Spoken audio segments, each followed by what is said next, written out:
I like to talk about reproductive health care because I'm upset about Roe, and I know other people are. So a lot of us knew this was coming as much as it's still upsetting. So we strengthened our abortion laws in our state this year.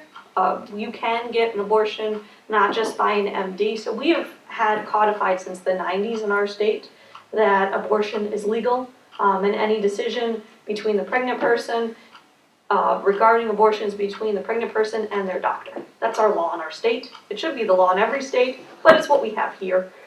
We extended that not just MDs can provide abortion services, also APRNs who have done the training. And again, a lot of APRNs do DNCs, which is what an abortion is. It's a DNC procedure, same one that you have when you have a miscarriage, same procedure. APRNs do it in our state and can be trained. Also, PAs will be able to give the abortion pill, which again, PAs give you they can do an awful lot with female health. They can do pills and prescriptions for a variety of reasons, so they can now do the abortion pill as well in our state. We also expanded, and we are going to be, I guess, what's the right word? We're going to be a state that will not follow any federal laws when it comes to abortions. We will not be giving anyone's name or any medical records to any states where abortion is illegal. We'll be a sanctuary state for abortion coverage here under the new law. So anyone who feels that they know someone who needs to travel here, they're welcome to come. William Tong, our Attorney General, will fight each and every one of those subpoenas.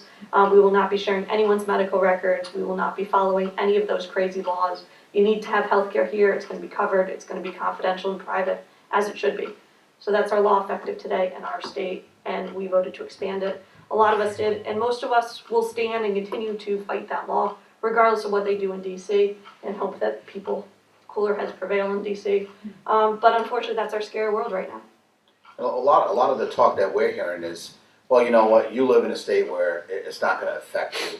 And I would say that's wrong. We found out through a pandemic that somebody that got sick on the other side of the planet affected us in a way that we never thought possible. And now we have a law where 26 other states there's going to be folks that need to travel to Connecticut. And if you're in a situation most of the time where it's not all the time, but if you're in a position where you think you have to have an abortion, a lot of times it's because of your financial position, because you're poor, because you're thinking that you wouldn't be able to handle it, or that's why. What's the likelihood that you're going to be able to fly here from Texas for a weekend and then go back, or for the night and then go back? That's really not likely. So yes, there are American citizens that live in different states, and we're going to fight here to make it possible for them not to have to leave their state to do it. And not be this. I guess they call it abortion tourism. They're throwing all these names on what could happen. And it's an ugly word. It's a word that people don't like to say, but it's part of a woman's health care. And it's something that, to me, is their decision. And hopefully, people don't look at it in Connecticut like it doesn't matter anywhere else. I'm seeing it on Facebook a lot where people are saying, well, it doesn't really matter. It matters. It's the United States of America. And what's happened is horrible. And hopefully, our voice will prevail. There's a lot of people around our country they were out there tonight demonstrating. That was probably, we probably would have had a few more people here tonight. But it means a lot. It means a lot to folks because we know the other side of it. In the 50s and 60s, you could see the bad results that we had when abortion was legal, when people didn't have access. And that's what's going to happen again. You could see it easily coming, but there's a lot of people on that other side of it that don't want to see it that way. That are, and again, they're the same people that are going to vote against half of the things that we have in here for mental health, for health care, for expanding health care. For paid family leave and maternity leave, for OBGYN coverage, for child, coverage for your vaccines and your pediatric coverage to be covered under Husky, for children to get Husky regardless of their status. Like all these things that we have done, including covering long-term contraception for all people in our state. All these things that we have been doing for years is what helps actually reduce abortion rates. Exactly. Safe, effective contraception and having a safety net for people so that if you find yourself in that surprise pregnancy, you're not thinking, I can't do this. You're thinking, well, let me think about it. That's what people who are, I think, are more pro-life would like. Let me think about it. But, and if you choose, if you know you're not ready to have a child, long-term contraception, which is covered by Husky, and our state of Connecticut health insurance. And other schools could use at their discretion through ARPA, and it was to basically, provide mental health for some counselors, extra counselors in schools. And you see in the news, there's certain Board of Educations that have refused funding that was free. Refused funding for kids that were crying for it, that actually went and spoke to their own Board of Education, said they needed it. So that's kind of what we're up against in different parts of the state. And that, yes, they're residents of Connecticut. Yes, they live in another town, because I live in Groton, who accepted all the funding, or New London, who accepted the funding and said, we're gonna get mental health care for our kids. It's the same theory with the abortion going outside the state. Okay, Killingly is another town in my state. I have family that may live there or go to school there one day. We're gonna impress upon them that the standard, the gold standard is, kids are gonna have mental health. We provide them with money, and they said they don't want it. And now they find themselves on the end of a lawsuit from parents who say, you know what, I don't agree with you. We elected you, and you're telling me that we don't need mental health when apparently all these kids are home after going through a once in 100-year pandemic, being alone for a while. They needed it. So I think I'm glad to see that the community fought back because you can. There's proof that not all decisions are final, because there's going to be a lawsuit, and hopefully they get the Hopefully they accept the funding. Yes, that seems like the easy thing. There's if I'm ever a member of a town board and I refuse funding from my town, and I'm not sure what premise or what my reasoning would be, but you should probably not elect me anymore. Yeah, I think with the most recent decision from the Supreme Court, I think now is the time that we need to have Medicare for all.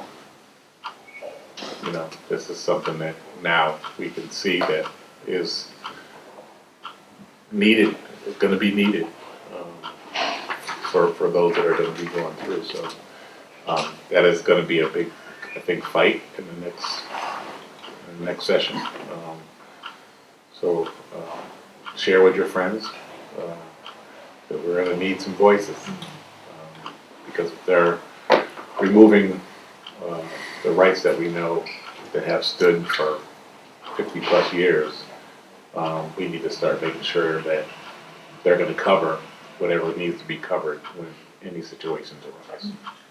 There's another one in here. It has to do with, it's all mental health, right?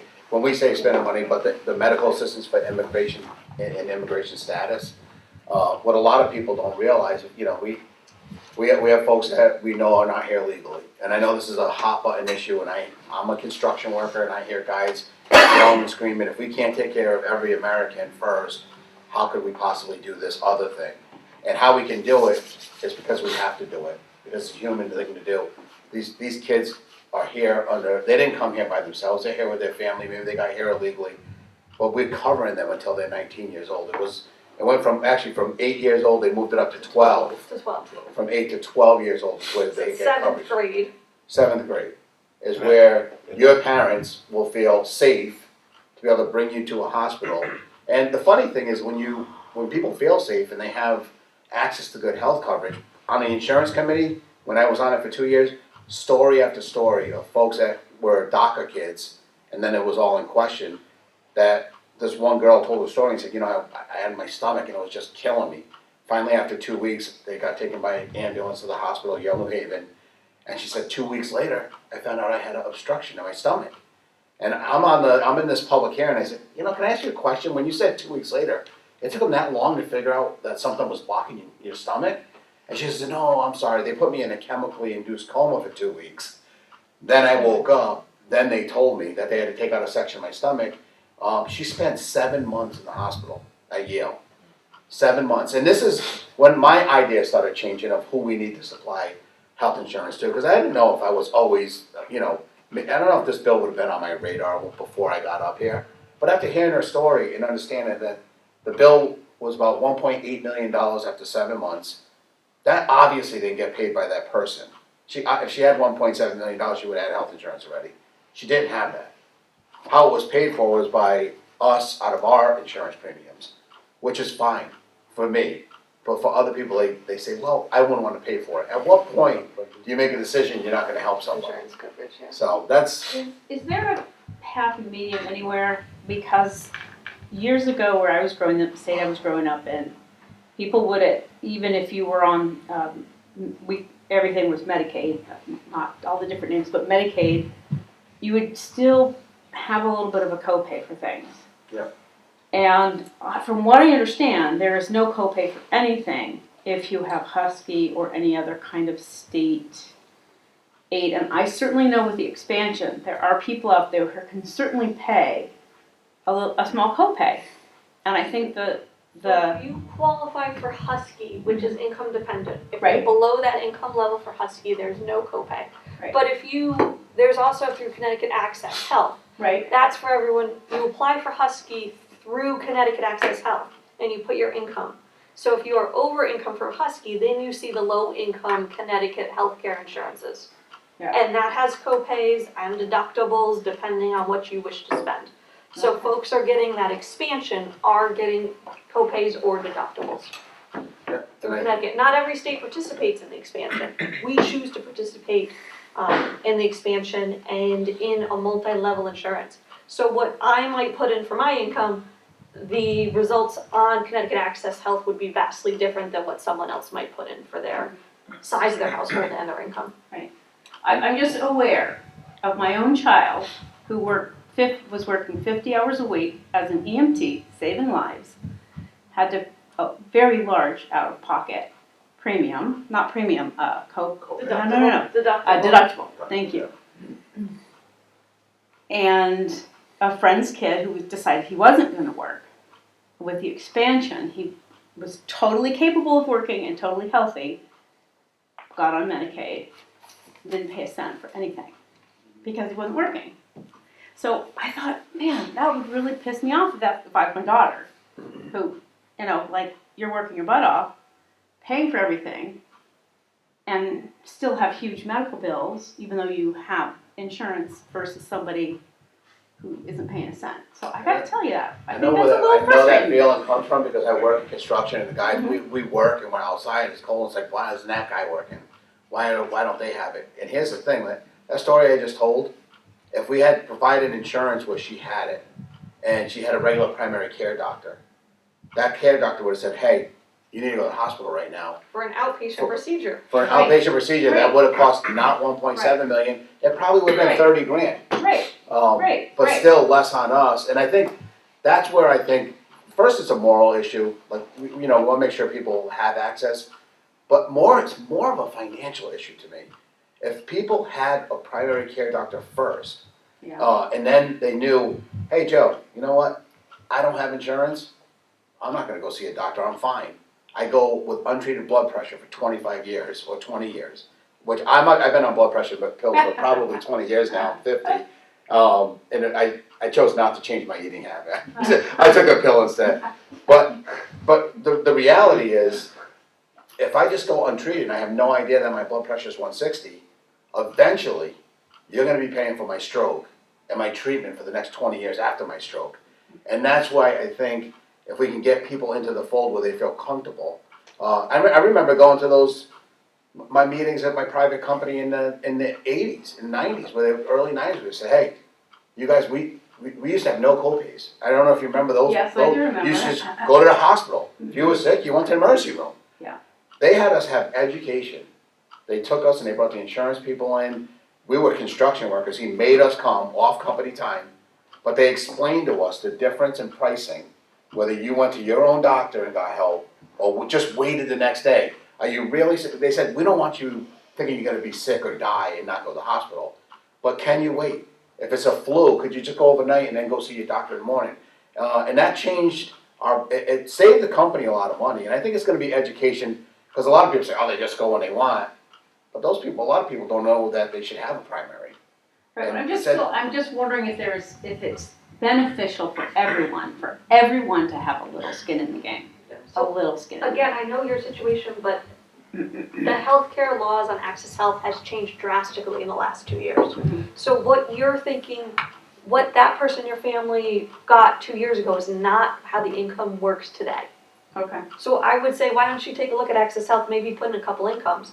And you might be surprised, because some families are paying based on income, and the federal law changes that President Biden has done with our access to health, a lot of middle-class families are able to get very reasonable insurance. I'm talking $100 a month, $200 a month. Not, and again, that $6,000 deductible option is an option for very cheap monthly. So do take a look at our Access Health, because drastic changes since COVID in that program, which you'll find beneficial. And if your family is in a high deductible health insurance that they're thinking isn't the right product, look again at Connecticut Access Health. You'll see more products are available now that are far more reasonable, are completely dependent on income. So they're within normal ranges, not that whole, because I had a $10,000 deductible where I didn't go to the doctor. Yep. I had a catastrophic care plan about 15 years ago. I just didn't go because I didn't want to pay, When I would get sick, I think, am I $300 sick? Like, I don't feel $300 sick right now. I'm sure I'll just rest and drink my juice and hope it gets better. Because it costs a ridiculous amount of money, but things have changed for the better. And with public option, they can even change even better. Like every other country has figured this out, where we can all go to the doctor and we're not poor for medical need and you get your basic needs done. We are so behind on public access health insurance. We should all have the same accessibility to see a doctor when we're sick. And I think we should look at that person you mentioned as the exception. When we legislate, we can only legislate for everybody. Even when it comes to welfare, we know that people do welfare fraud. We know that there's people that can work, choose not to work. We know all those things happen. When we legislate, it's for, if you make under $30,000 and you live in Connecticut, we know that you can't afford, there is no skin in the game, there's no skin left. You're a family with 2 kids, or you make $50,000 in Connecticut after we take out your rent and everything else. So we legislate only in those terms, and there's always gonna be the story of the person that stole welfare, that was actually living with the father of the kids in a subsidized housing. Like, all those things do happen. But if we're getting 80%, and that's what we think the real numbers are, or 80, 90%, and it's 10% of theft, and it's horrible, because we get mad because we're paying that tax. We get mad that someone's getting over. It bothers us, but when you're legislating and doing a law, you can't legislate for the 10% or the 1% that are getting away with, again, even that person you said that's perfectly healthy and he should be working, you'd be amazed at what perfectly healthy actually looks like. My son went through the addiction stuff, and I remember telling him that. I said, I don't get it. You're good looking, you're funny, you're strong, why aren't you working? Well, he had anxiety levels that were so high, and then eventually getting himself into addiction, he couldn't do it. And until we got him healthy and got his brain right and got him, and it took a lot of work, and it doesn't even work for everybody, but he got to a point where he was working. But I don't assume anyone's just okay because of the way they look now. Because I have family members that, they're brilliant people. I have friends that are brilliant, and you look at them thinking, my God, that person has I have people that are very hugely successful, and they're paralyzed with anxiety and stuff. And I guess I didn't know that until we were doing all this addiction work, and I was meeting all these different people. You just assume people are okay, and they're not sometimes. And that might not be the case. That person could be just robbing the system too, because that happens too. But it's hard. It's hard. But I don't listen to those headline stories where one person did one thing. It even comes with that crime. All the crime bills that we had talked about. There's, we're known as weak on crime because we're Democrats, and other people are strong on crime. But what I saw was a pandemic that hit, and we saw our crime rise. Remember, we're Connecticut. We have some of the lowest crime rate. My son was murdered. The fact that he was murdered in Connecticut, it was so unlikely that would happen. He was like one of 58 people that year. If that was in Louisiana, they have, 19.5 per 100,000, we have 2.3. So you're like 9 times more likely or 10 times more likely to die of murder in Louisiana or in Florida or in Texas. Those are the numbers I care about. When people, I got friends that moved down to Florida and said, well, my taxes, how much are your taxes in your house, Joe? I only pay $2,000, you pay $6,000. Say, well, if that's your barometer for everything that you're gonna do in life, well then that's where you belong. But my barometer is what's my quality of life? Does my grandson gonna have access to healthcare? Are my female family members and friends, are they gonna have access to healthcare? Or are they have pro-choice, they'll be able to make their own decisions on their own bodies? Those are all important to me, more important than my extra tax bill I have to pay. I think that's It's a good wrap up. You think so? That's why we do what we do. And we're gonna miss you when you're I'm not here with us gonna next miss you year. guys. But we'll still call you at 1 or 2 in the morning just so you know where we are. I'm coming up. I mean, I got these guys a raise, so I think they owe me lunch, or dinner, or 2. We got you, Joe. cigar. Cigar, there you Go. go. Anybody have, oh yeah. I'd just like to thank you guys for all the work you're doing. I think you've done a good job and hope you keep doing it. And Joe, have a good time in retirement. Hope I to will, see you thank back you. in government. Some of the things that I've been working on with you guys started right in this room That's right. with Representative Nolan's turning to me and saying, why don't you submit a piece of legislation? And Christine did. And we got an authorization and appropriation, and we're in the middle of a project now. And that I really appreciate. It's because you paid attention and you've done a terrific job. And not only did the 3 of you do it, but then you got another 9 representatives and senators to join you. And it was a pretty amazing. And it just goes to show you what can be done, and that's terrific. And you're the great example of how our constituents help us get to where we're at. If we didn't have that discussion, we would be nowhere, right? That's true. And you took that step to push it and to help, and voila, and that's the great part of it, and when we really reach out and we really say, what are your ideas? What things do you want to see changed? We really mean that, because It that works. example is proof that it works. It works. It We're was, We're not done yet, but it works. I know, We're I not know. done. But it was such an incredible discussion, and your passion was there. And there's a lot of people out there that have the passion to see some change in our communities. All we need to do is bring it to us, so that we can have the discussion, so that we can make the first step. And when that happens, things start working. And for those watching on the video, if you have ideas and you couldn't come here, just pick up the phone, email, come to our next event. Let us know what you're thinking so that we can, next January, start putting in some bills. And we work on our bills off session. We get them ready to go for when we have session in January. So let us know what you're thinking and we'd be happy to talk to you more about it. yep, the best ideas come from you. If it's your backyard, a guy in Hartford is not gonna tell you the best way to arrange it. The people down here will tell what needs to be done, and that's where all the best legislation comes from. I'm sure of it. Yeah. Think we wrapped up? No, Oh, you have a question? Let's go. I have a question. I think you all know that there was a bill that was going to help support public access TV, community access TV. And it seemed like it was going strong, and the hearing was great. There was so much positive energy there. And it just got all the way to the end, and then it ended up being a study, which means nothing is going to happen for a long time. No studies. So that was a Senate bill, and we work in the House. I remember when you were there with me and I said that bill needs to get out of the Senate clean as early as possible so that we can run it in the House. And this is why I meant it. Because once a bill makes it through one chamber and that bill made it through the Senate as a study, there's very little the House can do to undo it, especially when it comes through in the last 72 hours of session.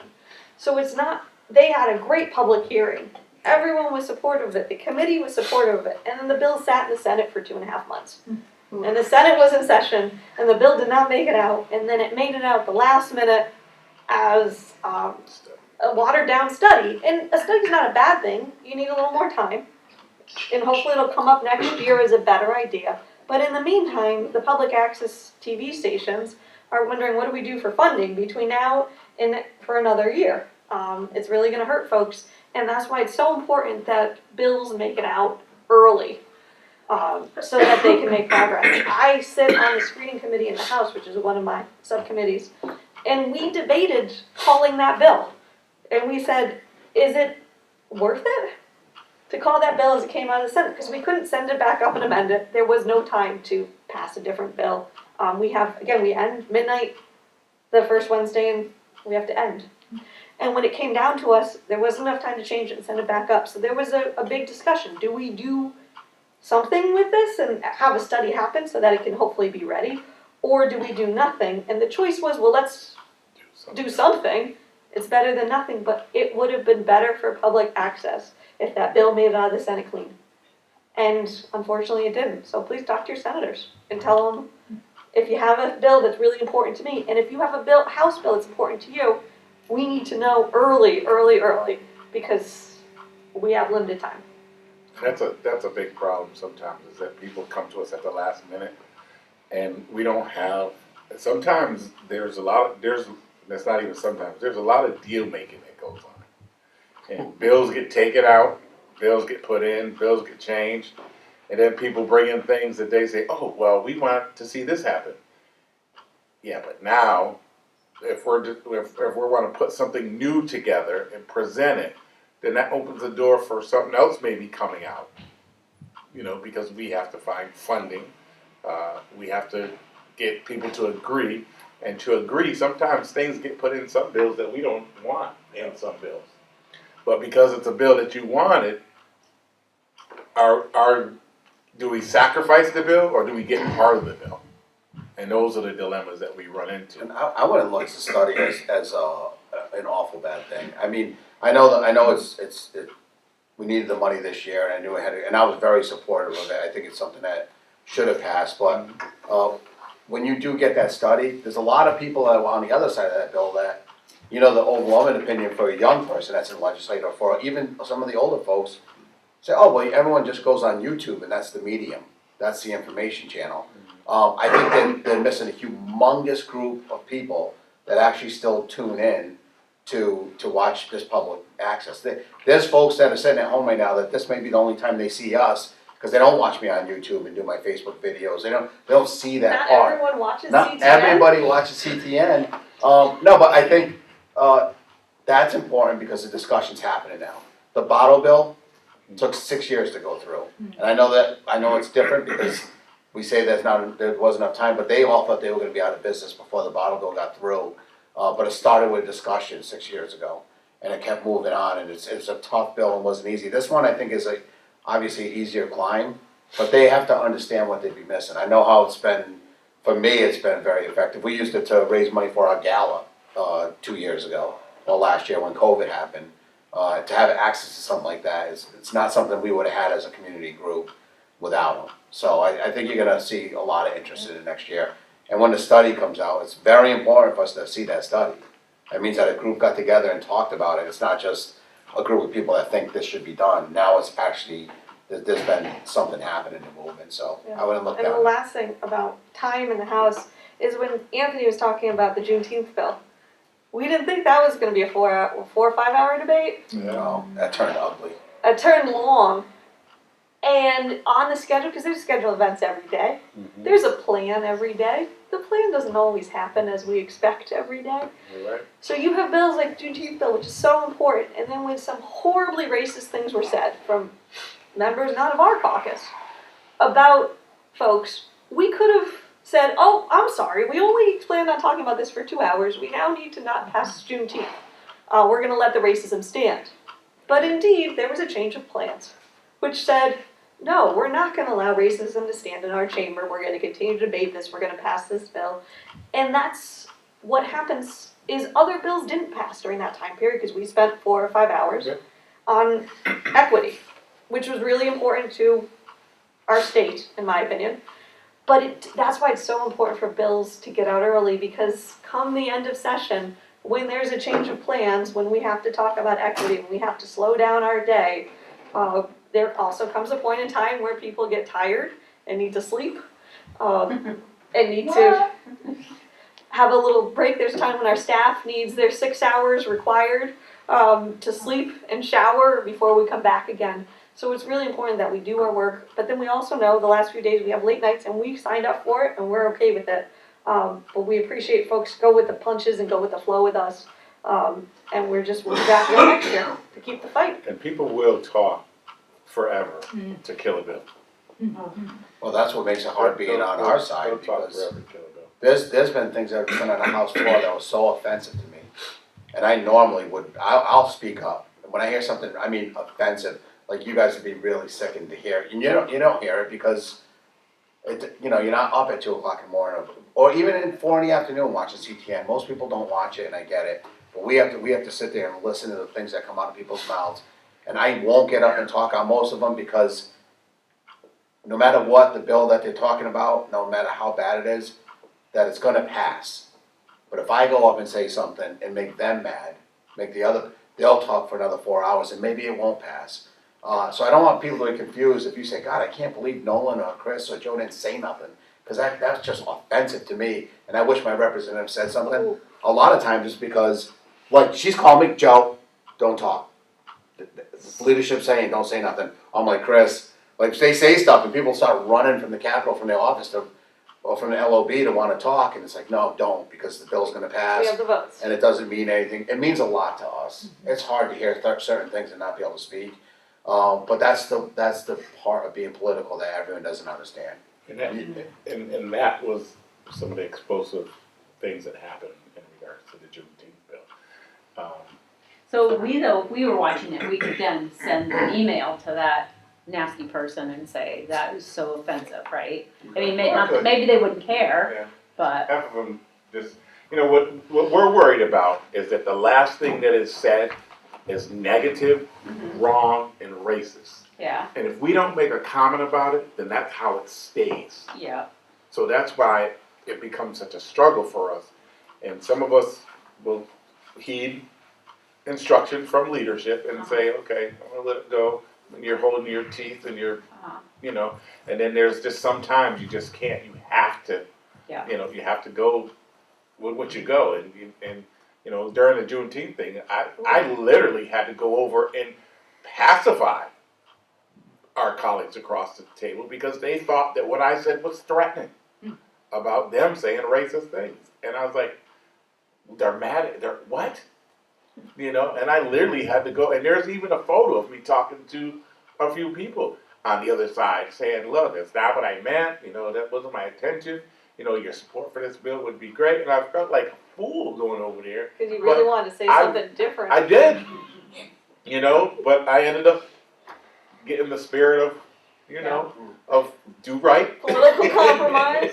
And I said, maybe my passion made you think that, but that's not the words that came out of my mouth. But because you felt like that, I apologize.